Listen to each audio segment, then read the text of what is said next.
Bonsoir, bonjour à toutes et à tous, en fonction de quand vous regardez cela. On va s'attaquer cette fois-ci au TD5, du coup qui est nommé révision, mais c'est bien TD5, qui traite des sélections attributaires et spatiales, et des jointures, voilà, en deuxième partie. Mais premièrement, c'est plus les sélections attributaires et spatiales. Et du coup, c'était censé être un TD de révision, c'est ce qu'on avait fait dans les TD précédents, le TD 1, 2, 3, 4. Comme d'habitude, télécharger les données, si c'est pas déjà fait, dans data origin, data produite. Et, et de le mettre aussi en marque-page dans QGIS, pourquoi pas. Et à partir de là, on peut commencer. Pensez bien à enregistrer votre projet, parce que si jamais il y a des problèmes, comme ça, on n'aurait rien perdu. Alors bon, là c'est vraiment personnel, mais là j'ai séparé les deux parties de TD, comme ça j'ai déjà les données.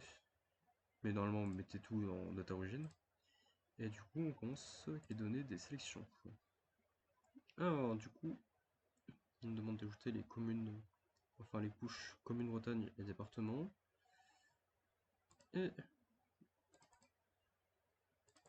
commune Bretagne et département.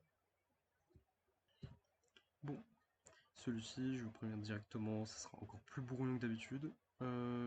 J'étais personnellement absent le jour de ce TD et c'est la première fois que je joue à ça, car j'ai oublié de le rattraper. Donc, ça va plus être de la découverte voilà, qu'autre chose. Donc voilà, c'est vraiment la perspective de quelqu'un qui l'a jamais fait. Eh bien, bah, on va faire ça petit à petit. Voilà, combien y a-t-il de communes en Bretagne? En plus, il n'y a pas les réponses, c'est pas le corrigé, donc voilà. Combien y a-t-il de communes en Bretagne? Là, du coup, on va dans Communes Bretagne, on ouvre la table attributaire, et on a la liste des communes, ainsi que leurs noms très spéciaux, on va dire. Du coup, je souhaite modifier le document. Combien y a-t-il de communes?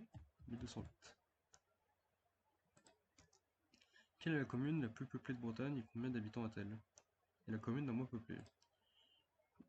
Pour ça, on filtre la population en cliquant dessus. Là, la commune qui a le moins d'habitants, c'est... Oh là là, c'est Locquenvel. J'espère que j'ai bien prononcé. Désolé pour les Bretons. C'est mauvais. C'est le bon. Moins peuplé. Locquenvel. Et c'est 70 habitants. Et la commune la plus peuplée, on n'a pas vu. C'est... C'est... Étonnamment Rennes. C'est en Bretagne, Rennes ça alors, ouais. Bon, toujours moins savoir. Du coup, Rennes avec ses 2000... Voilà, 216 000 habitants. Voilà, je vais arrondir, parce que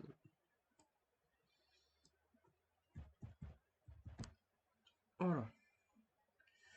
C'est la modification, ça. Donc voilà, bon, vous avez la preuve que c'est encore plus brouillon que l'habituel.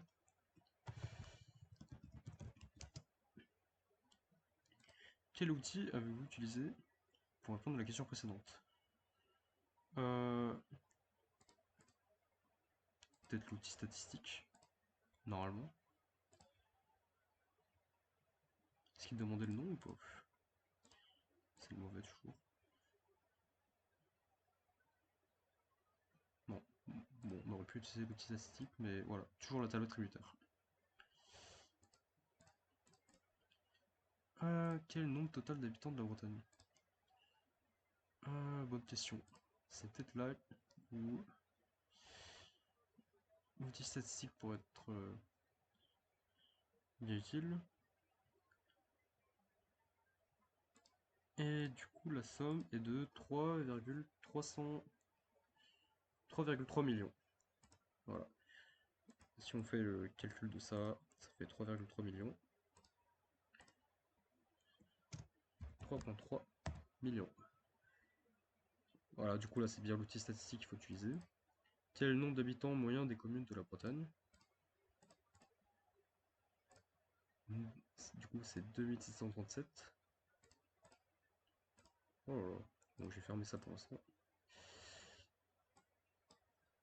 2737. Quel outil avez-vous utilisé pour répondre aux questions précédentes? Outil statistique. Donc on va aller en stats. Et ici on avait utilisé le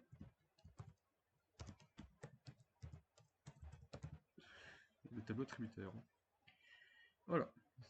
C'était ça pour les communes de Bretagne. Alors, sélection tributaire. Sélectionnez les communes de plus de 10 000 habitants. Combien de communes ont plus de 10 000 habitants sont-elles concentrées sur une partie de la Bretagne? Alors, pour ce faire, on retourne dedans, on ferme l'outil statistique. On va décocher le département parce que voilà, c'est pas utile pour l'instant. Du coup, on voit bien la magnifique Bretagne. Pour voir les communes de plus de 10 000 habitants, on va dans la table attributaire. On fait une sélection, voilà, du coup, une sélection attributaire en cliquant sur l'outil. Et là, du coup, population de plus de 10 000 habitants. Du coup, on clique sur population. On met le signe plus, enfin pas plus, le signe supérieur. Et on met 10 000. Normalement, ça va nous sélectionner toutes les communes de plus de 10 000 habitants. Et voilà. Donc qu'est-ce qu'on peut dire sur ça? C'est que... je vais mettre ça en haut. Voilà, visuellement c'est mieux. Bah, on peut dire que c'est réparti sur les côtes. Et sur les côtes de la Bretagne, à part une ou deux exceptions, dont Rennes et sa métropole. On peut dire ça. Voilà, je l'ai dit oralement, mais je vais pas l'écrire. Enfin, je sais pas pourquoi j'écris ici, mais voilà. À partir de là, je vais faire oralement. Entre deux requêtes, pour être sûr de repartir à zéro, utilisez l'outil tout désélectionner. Très bonne remarque.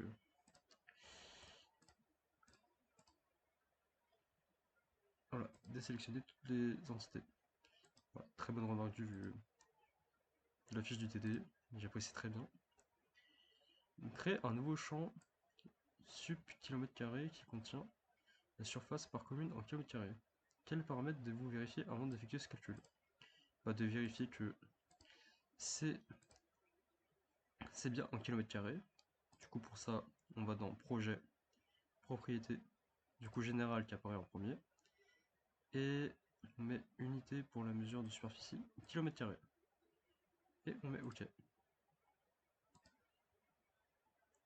Quelle est l'expression utilisée pour calculer ce champ? C'est $area. Du coup, voilà, on va créer le champ du coup. Créer un nouveau champ dense pop qui contient la densité de population par commune. Quelle est l'expression utilisée pour calculer ce champ? Ah oui, du coup, c'est autre chose. Du coup, on va créer le nouveau champ sub-km² avant d'oublier. Table attributaire. Calculatrice de champ. Créer un nouveau champ, on va le nommer comme des sub-km². Je vais mettre 2 plutôt. Du coup, voilà, c'est en réel parce que voilà, on a des chiffres après la virgule, on veut que ce soit comme un peu plus précis. Et ça sera $area. On peut l'écrire à la main ou comme elle le rechercher ici. Ça revient au même.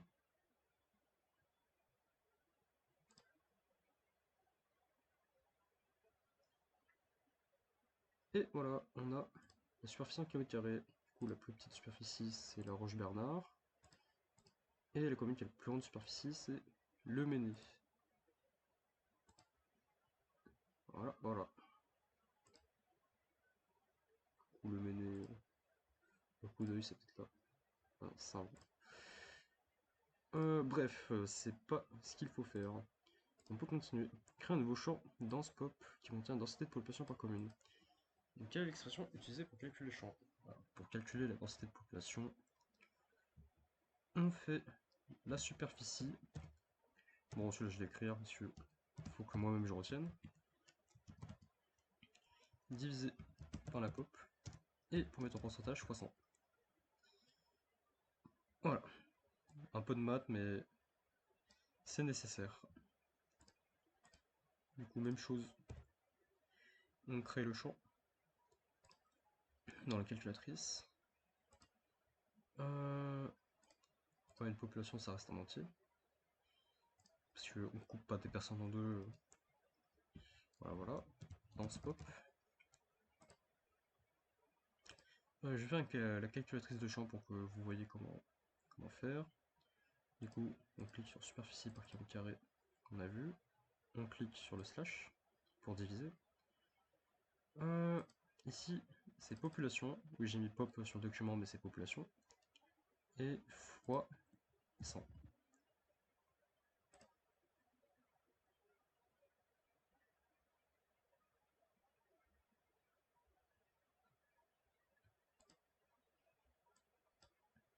Voilà, il y a une petite erreur, mais c'est pas si grave. Je me suis foiré dans la formule peut-être.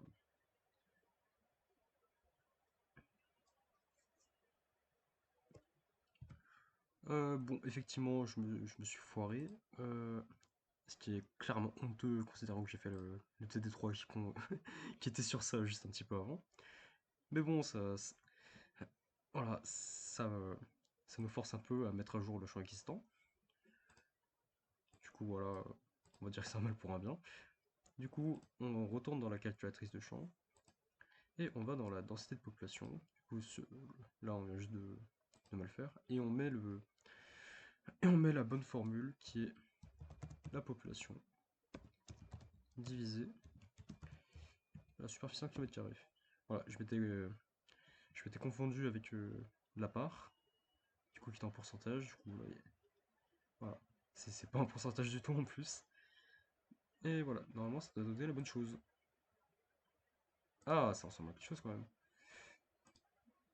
Du coup oui, ah ça ressemble à Bretonne, ça a une densité de population comme ça là. C'est bon, on y est. Non, c'est toujours pas là, c'est là. Ouais, c'est très honteux. On va mettre pas faire ça. Et du coup la reformule c'est pop. Super. Et voilà. Sélectionnez les communes dont la densité de population est inférieure à 20 habitants par kilomètre carré. De combien de communes s'agit-il? Pour faire ça, retourne dans la table attributaire. Sélection attributaire. Du coup, on va mettre notre nouveau champ tout beau tout propre, densité de population, et on va mettre en dessous de 20. Est-ce que c'est strictement ou juste en dessous de 20? C'est le Word qu'il faut ouvrir. Inférieur à 20 habitants par kilomètre carré. Bon, on va dire que c'est pas strictement. On a 60 communes qui ont été sélectionnées. Et qu'est-ce qu'on peut dire dessus? Pourquoi les lignes autour sont si grosses? Ah, du coup, il s'agit de 60 communes, faut bien le noter. Bon, bah apparemment c'était tout. Sélectionnez les communes dont la population est comprise entre 10 000 et 50 000 habitants. De combien de communes s'agit-il? Eh bien, on va refaire ça. On va désélectionner avec l'outil désélectionner. Et on va, du coup, c'est entre 10 000 et 50 000. On va reprendre la population. Du coup, il faut que la population soit au-dessus de 10 000. Et du coup, end, que la population, bien remettre population en dessous de 50 000.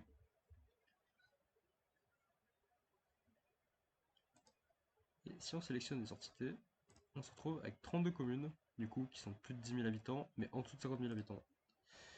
QGIS au-dessus. Voilà. Du coup, on se retrouve, comme tout à l'heure, un peu les communes en bord de mer et Rennes. Enfin, j'ai dit en bord de mer. Non, c'est un bord d'océan. Mauvais endroit. Quel opérateur logique utilisez-vous pour lier les deux requêtes? C'est l'opérateur AND. Sélectionnez les communes du département du Morbihan. Les communes du Morbihan qui ont plus de 10 000 habitants. De combien de communes s'agit-il? Ah, du Morbihan. Ok, le Morbihan. Du coup, le Morbihan, c'est ce département-là. Alors, du coup, pour faire ça, on va retourner dans la table attributaire. Et on va retourner faire une sélection par expression. Ah là là. C'est Excel qu'il faut ouvrir pour les questions. Du coup, il précise que le Morbihan c'est 56.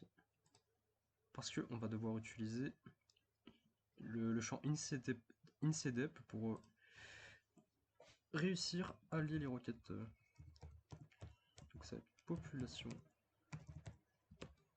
au-dessus de 10 000. Et quel opérateur logique on va utiliser?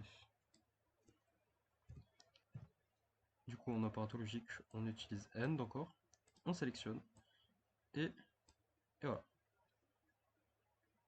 Si on voit bien, c'est que les villes du Morbihan qui sont comptées. Alors, du coup, ça c'est AND et AND. Sélectionnez les communes du département Morbihan et du département Côte d'Armor. De combien de communes s'agit-il? Quel opérateur logique utilisez-vous pour utiliser les deux requêtes? Est-ce que c'est encore du AND ça? On peut pas faire 3 fois de suite quand même. C'est moi qui est bête. L'un des deux, bon, on saura jamais je pense. Retournez dans la table attributaire. Désélectionner les entités. Et du coup, oui, refaire une sélection par expression. Voilà, on va tout refaire. On va écrire ou chercher INSEE dep. Oui, depuis tout à l'heure j'écris, mais bien sûr, si vous n'êtes pas à l'aise du tout avec ce genre d'interface, bah, utilisez l'explorateur à côté. Du coup, ici on a INSEEDEP, du coup, c'est encore le Morbihan, 56, et les Côtes d'Armor, 22.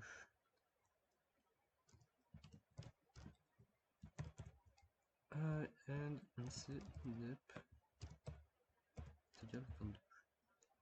22. Oh là là. 22. 22.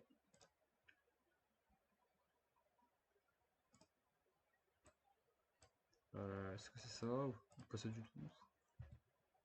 Bah ça a pas l'air d'être ça. Ah bah oui, c'est pas end, parce que une commune ne peut pas être dans les Côtes d'Armor et dans le Morbihan. Ah oui, c'est or. Ah là là. C'est absolument or cette fois-ci. 56 ou 22. Ah oui, oui. C'est la fatigue qui prend le dessus sur moi. Mais ça va, au moins je me rends compte et je vous raconte pas tant de bêtises que ça, j'espère. Et voilà. Oh là là, mais quelle agression visuelle que c'est que ça.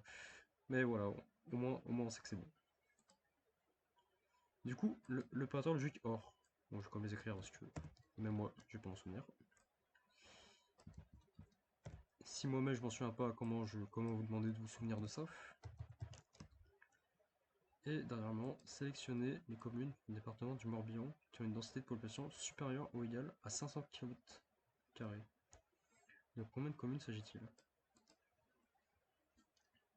Alors bon, bah, on va voir ça.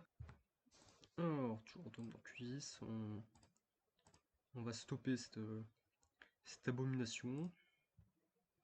Et on retourne dans la sélection par expression. Qu'est-ce qui nous était demandé? Les communes du Morbihan. Du coup, commune du Morbihan. La même chose que tout à l'heure est égal à 56. Et quel opérateur logique on va utiliser?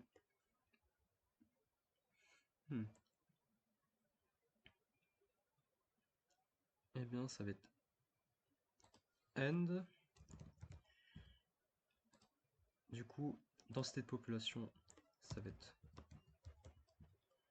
dans ce pop qu'on avait créé. Voilà. Supérieur ou égal, ça va pas être seulement ça. Ça va être ça et égal à 500. Et ouais, cette fois-ci du premier coup, je l'espère.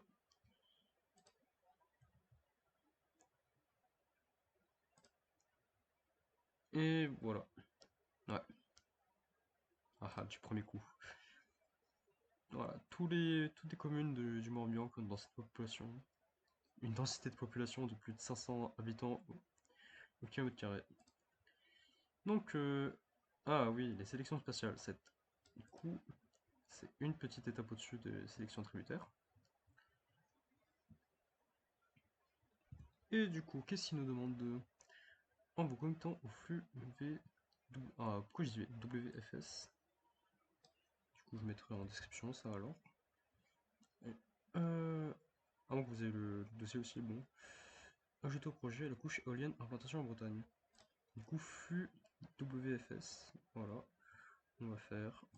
On a toujours celui du TD1. La connexion, je sais comment. Oh là là, pas ça. Comment on l'appelle? euh... Bon, euh... bon, voilà. Vous pouvez la nommer comme vous voulez.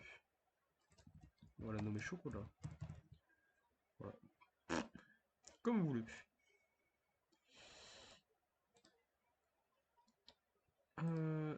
Ça ramènera toujours à ce qu'il y a dans le lien. Et en lien avec le lien, la couche éolienne. Éolienne implantation en Bretagne. On va trouver ça.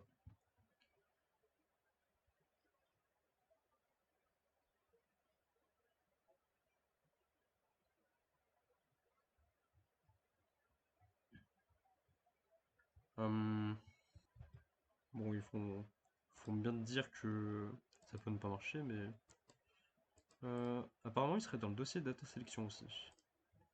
Attends, on va check ça vite fait.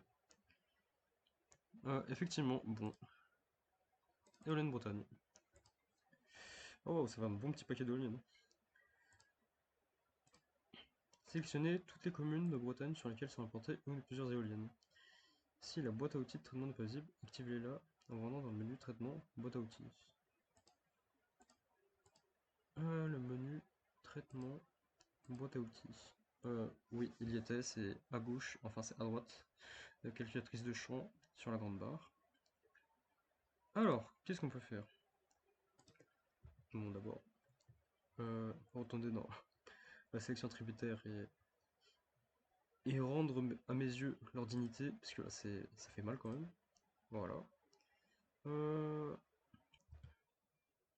du coup, on va simplement aller dans la sélection par localisation. On sélectionne oh là là, on sélectionne les entités depuis Commune Bretagne.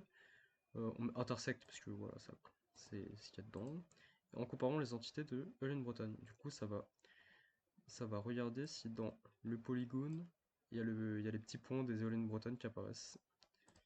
Et ça va les sélectionner s'il y en a une. Et voilà. Ah, mes yeux. Aïe, aïe, aïe, mes yeux. Bref, voilà. Donc combien de communes s'agit-il? Donc voilà, on a toutes les communes sur lesquelles il y a au moins une éolienne. On retourne dans la table attributaire et on voit qu'il y en a 256. Continuons. Connectez-vous au flux WFS HTTP service Sando. Non, Sando. Ouais, Sandre. Et ajouter la couche cours d'eau de plus de 100 km pédicartage pour sortir. Mais c'est la même que pour le TD1. Cette connexion existe déjà sur votre session car vous l'utilisez en TD1. Bah ouais, voilà. Merci de me le rappeler après avoir que. Bon, bref, normalement je l'ai encore. Et vous devrez la voir si vous avez fait le TD1 il n'y a pas si longtemps. Et on peut prendre. Je crois que c'est la même couche en plus. Euh, Cours d'eau de plus de 100 km, baie d'écartage, France entière. Et voilà. On veut ajouter ça.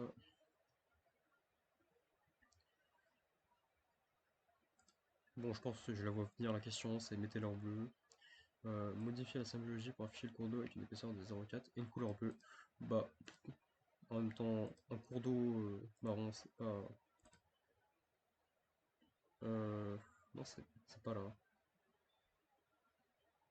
Oula, oula, non, non, non, non. Et voilà. Pour faire ça, pour changer, on va dans propriété, symbiologie, ligne simple, on change la couleur.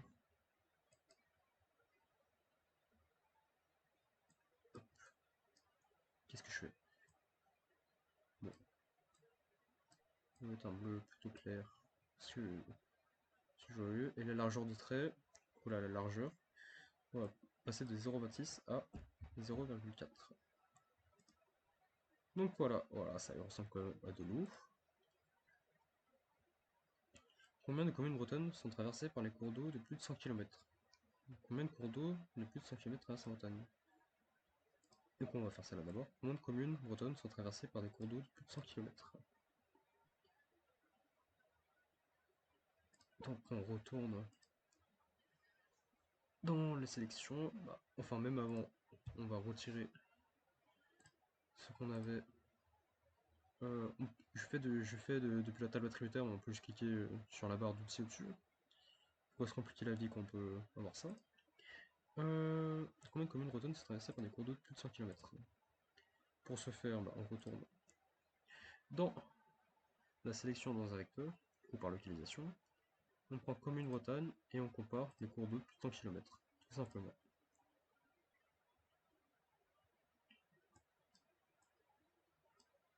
Voilà, c'est exactement la même chose que pour les éoliennes, mais à la place des éoliennes, on met les cours d'eau. Et il y en a 747. Pas mal. Ensuite, combien de communes, voilà, combien de cours d'eau de plus de 100 km traversent la Bretagne? Là, c'est différent. On va tout désélectionner. Et on va refaire une sélection par localisation. Là, on nous demande combien de cours d'eau de plus de 100 km traversent la Bretagne. Du coup, on va sélectionner le cours d'eau. Et on va voir combien sont présents en Bretagne. Du coup, on sélectionne les entités depuis cours d'eau et en comparant les entités de communes bretonnes.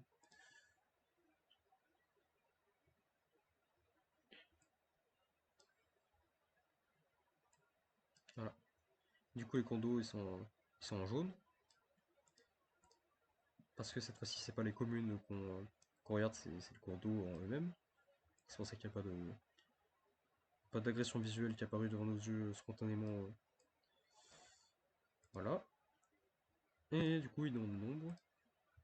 On va cette fois-ci dans la table attributeur des cours d'eau et sélectionner 68. 68 cours d'eau de France qui passent en Bretagne, quand même. Bon, bref. 68. Alors, on va voir combien de communes ne contiennent pas d'éoliennes. Ah ah. Du coup, on retourne, on désélectionne tout. On refait une sélection par localisation. On fait la même que celle du départ. Vous allez voir juste après. Entre commune Bretagne et éolienne Bretagne, on fait une intersecte les deux. Pour voir où il y a les deux qui sont au même endroit. Et du coup, vous voyez qu'on a tous les endroits où il y a des éoliennes. Mais on veut savoir les endroits où il n'y en a pas. Donc ça, on peut faire manuellement, on soustrait le total des entités avec les entités sélectionnées. Ou on peut juste cliquer ici sur ce magnifique petit outil qui met inverser la sélection.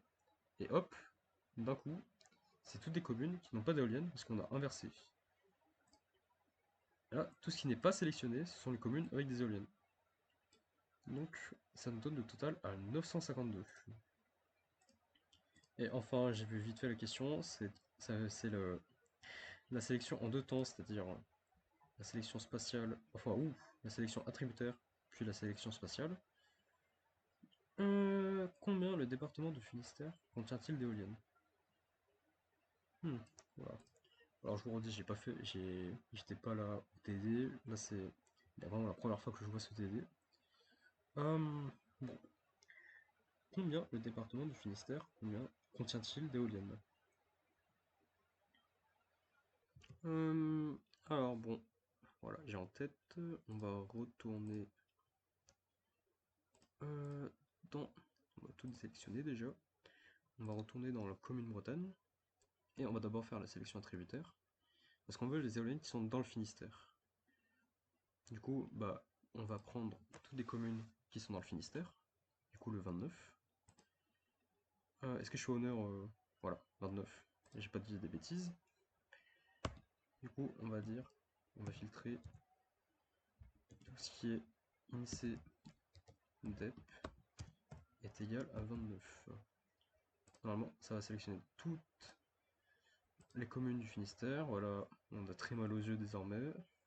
Et ensuite, on enchaîne par la sélection de localisation. On sélectionne les entités depuis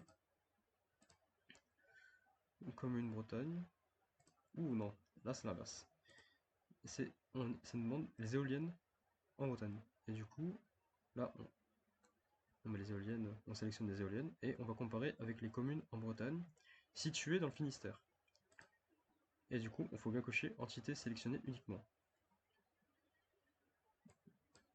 Parce que du coup là, pourquoi on fait ça? C'est parce que on nous demande combien y a-t-il d'éoliennes dans le département du Finistère.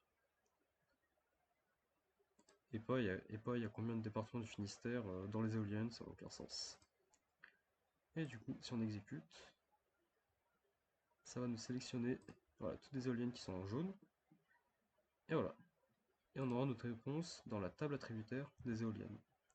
Du coup, il y a 656 éoliennes dans le Finistère. Et ça conclut pour cette première partie du TD sur les sélections.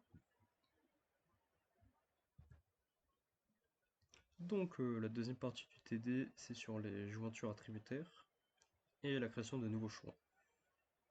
Donc pour commencer, bah, on va retourner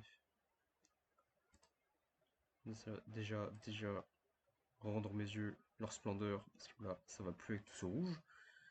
À 1h30 du matin, c'est pas le feu. Mais bref, lisons ce que dit le TD. Donc voilà, comme d'habitude, préparation de l'espace de travail, on met,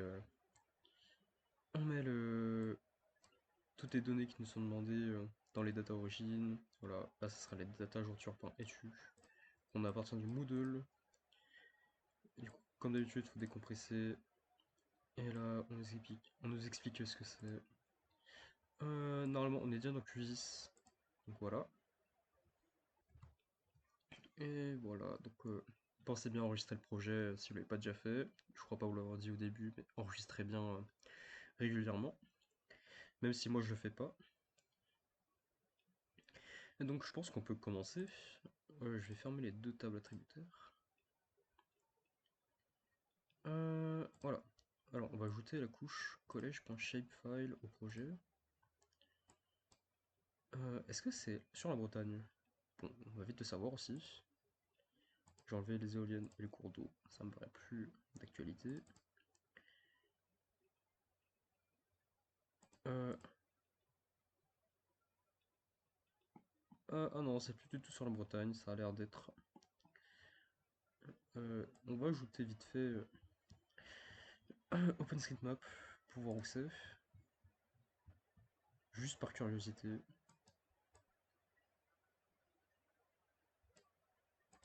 Alors on ferme le choix là. OpenStreetMap, je suppose que c'est Lyon. Voilà, c'est Lyon. Ça fait pas de doute. Mais voilà.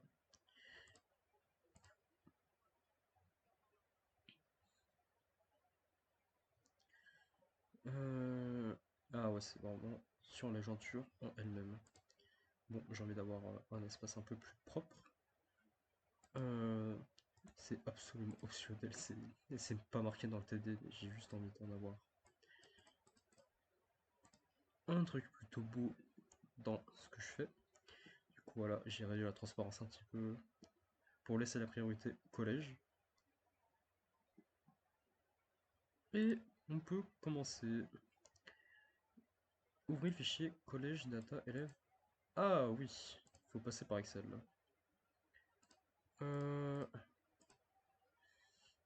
Où est-ce que j'ai sauvegardé mes choses?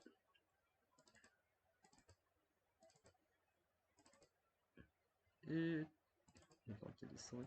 d'origine, la partie sur la jointure, collège, data, élève, troisième, pour Excel.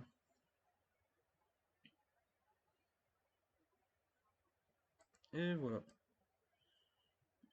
Du coup, on a le nombre total d'élèves et le nombre d'élèves en troisième. Ok. Voilà. J'ai même pas lu le bas. Voilà. Je l'ai dit quand même. Avant de commencer la préparation de tableau Excel, l'ajout de champs, répondez aux questions suivantes. Quels sont les noms des champs de type identifiant que vous pouvez utiliser pour faire la jointure, qui est la table cible, qui est la table jointe? Bah écoutez. Bah attends. Quels sont les noms des champs de type identifiant que vous pouvez utiliser pour faire la jointure? Bah là on a identifiant, ID externe. Oh, je suppose que dans la couche des collèges il y a ID externe, donc je pense que c'est ça. Je pense qu'on va utiliser ID externe ou identifiant. Bon. Quelle est la table cible?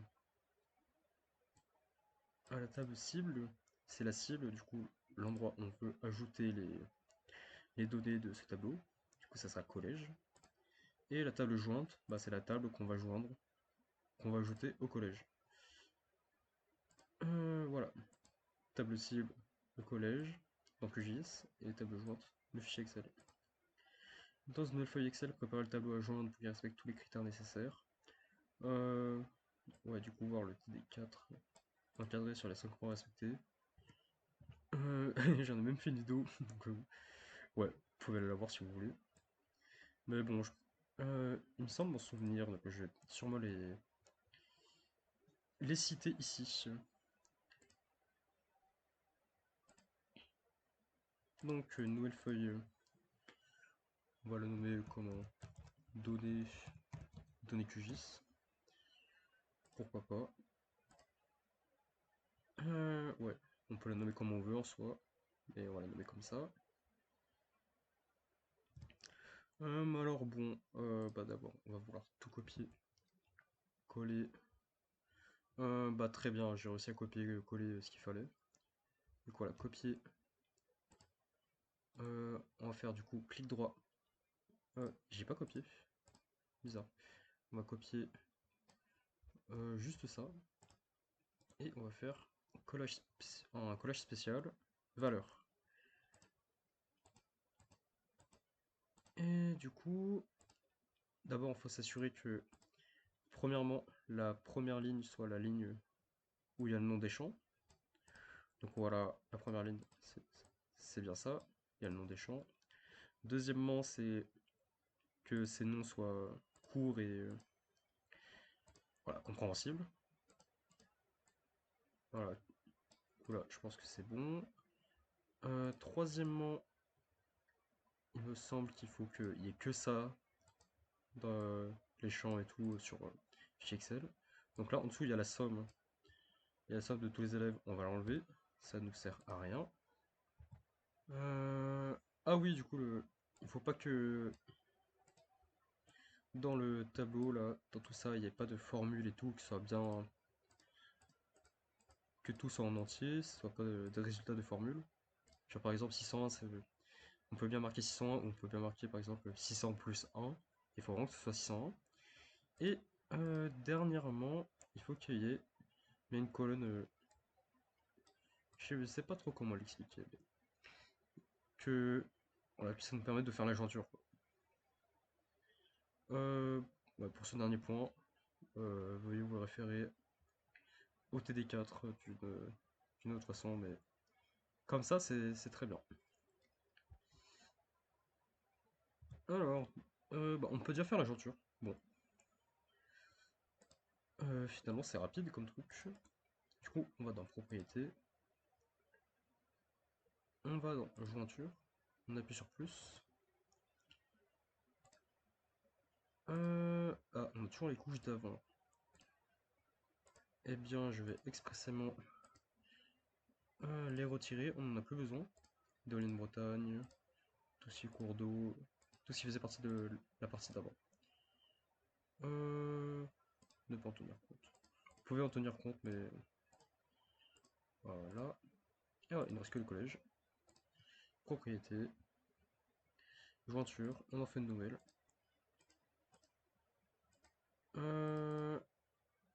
Eh bien, on va retourner dans le menu principal une nouvelle fois parce qu'on a oublié d'ajouter le tableau Excel. Donc pensez bien à le sauvegarder pour que ça sauvegarde les modifications. Le mien, est-il stocké le mien? Le mien est stocké dans Data Origin. Du coup, oui, il est dans Data Origin. Pour l'ajouter, vous prenez de Data Origin.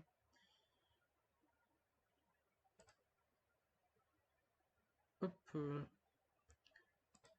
Et voilà. Il faut rafraîchir l'explorateur. Et, et on va prendre la nouvelle feuille qu'on a créée, du coup, données QGIS. Et là, enfin, on peut faire l'aventure. Voilà, on a fait toutes les étapes, normalement. Oui, c'est un peu ma faute d'avoir grillé les étapes. Voilà.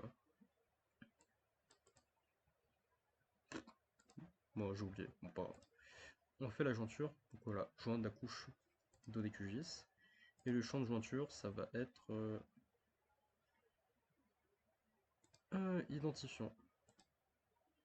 Et dans la couche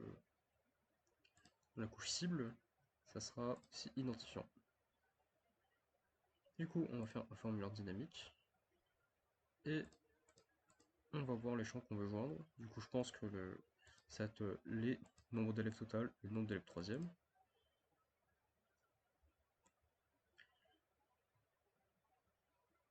Pour ajouter seulement les deux champs nécessaires. Bah voilà, c'est les deux champs nombre d'élèves total, nombre d'élèves troisième. Et on va changer le préfixe pour éviter d'avoir ce données QGIS devant chaque champ, enfin devant le champ nombre d'élèves total. On va mettre, on va rien mettre comme préfixe, comme ça on a juste le nom des champs. Et normalement c'est tout bon. Quand on va dans la table attributaire, on a le nombre d'élèves total qui est ajouté, le nombre d'élèves troisième aussi. Du coup là c'est le collège Pablo Picasso sûrement. Et si on voit ici, ouais, ça a bien fait. Parce que le collège Pablo Picasso, on voit il y a 601 élèves, et là, on a 601 aussi. Voilà. C'est bien assuré que c'est bien bon. On aurait pu utiliser l'idée externe aussi, mais voilà, la jointure est faite.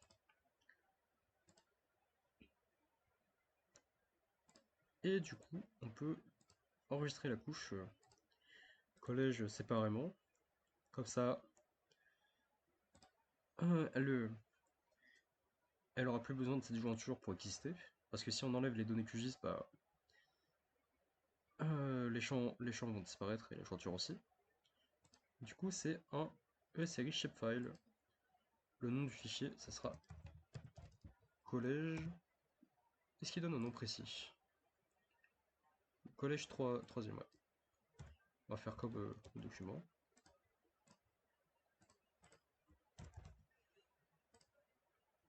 Et on va l'enregistrer. On va l'enregistrer. J'ai vu quelques mes documents, mais pas grave. Je ne cache rien. On va l'enregistrer dans data produite. Voilà. Voilà, on a le shapefile et on va mettre ajouter les fichiers sauvegardés à la carte. Parce qu'on a envie de l'ajouter dès maintenant. Et du coup, si vous voulez, on peut enlever les collèges, la couche collège de base, et le tableau. Parce que maintenant, si on regarde bien dans le collège 3e, il y a tout ce qu'il nous faut. Alors, bon, c'est bientôt la fin. On crée un nouveau champ et calculer la superficie des collèges dans une unité de mesure adaptée. La superficie des collèges, pour moi, ça serait idéal le mètre carré, du coup. Il me semble qu'on avait changé juste avant. Oui, on avait dû le changer dans propriété et on va le remettre en mètre carré. Du coup, comme on avait fait dans les TD juste avant le 5, dans le 4 ou le 3, je me souviens plus, on avait créé des champs. Ah, dans le 3, ouais, ça j'en souviens. Je l'ai fait il n'y a pas longtemps. On va créer un champ avec la calculatrice de champ. On va le nommer, enfin, superficie, c'est un nombre réel. Du coup, on va le nommer sup mètre carré, enfin mètre carré M2. Et l'expression, ça reste $area pour calculer la surface. On peut soit l'écrire encore une fois, ou soit la rechercher. Area.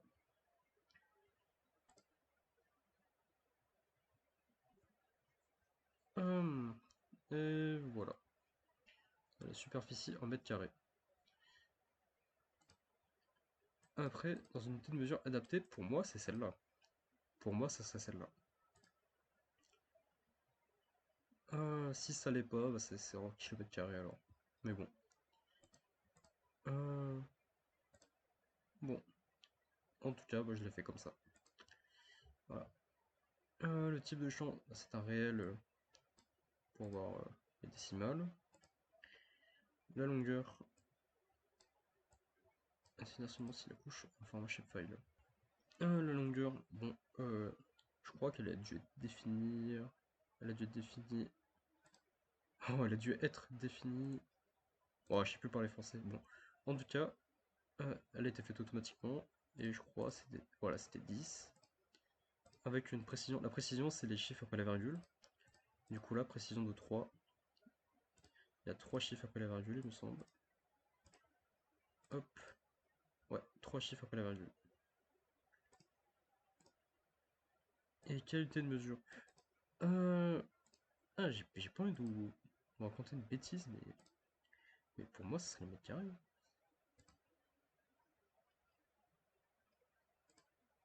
Bon, bref. C'est fait, c'est fait. Vous allez créer un nouveau champ qui contiendra pour chaque collège la proportion d'élèves en troisième en pourcentage du total d'élèves. Bah, ça c'est très simple aussi. On retourne dans la table attributaire, calculatrice de champ. On en crée un nouveau, va se nommer par 3e. Vu que c'est en pourcentage, c'est un nombre décimal. Et du coup, pour calculer la part des troisièmes au total, ça sera le nombre des élèves en troisième qu'on divise par le nombre d'élèves total et qu'on multiplie par 100 pour donner le pourcentage. Voilà, je fais pas d'erreur tout à l'heure. Et voilà, on a la part de troisième dans chaque collège.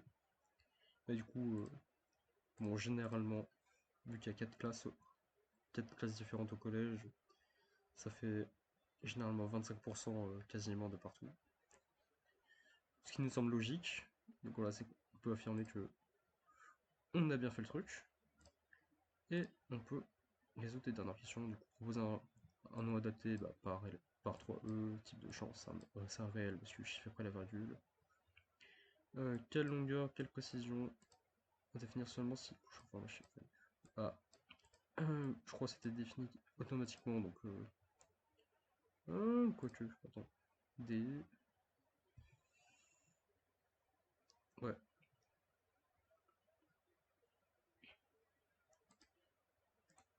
On retourne dans la propriété champ. Ouais, 10 et 3 comme tout à l'heure.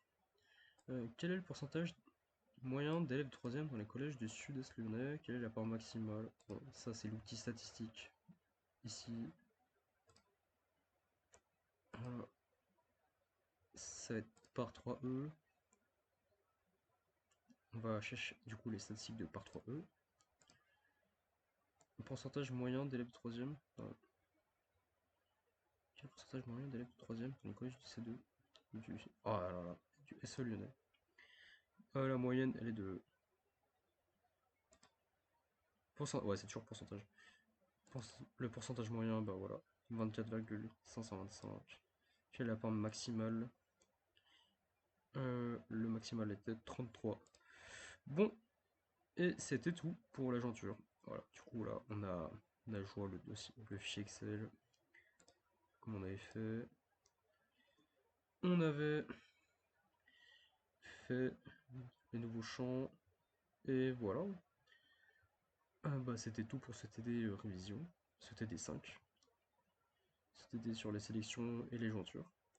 Voilà. Normalement, c'est tout ce qu'il y a à savoir pour l'instant à ce sujet-là. Je pense pas qu'on nous en demande plus. Et voilà, voilà. Merci de m'avoir écouté si vous avez suivi jusqu'à la fin. Et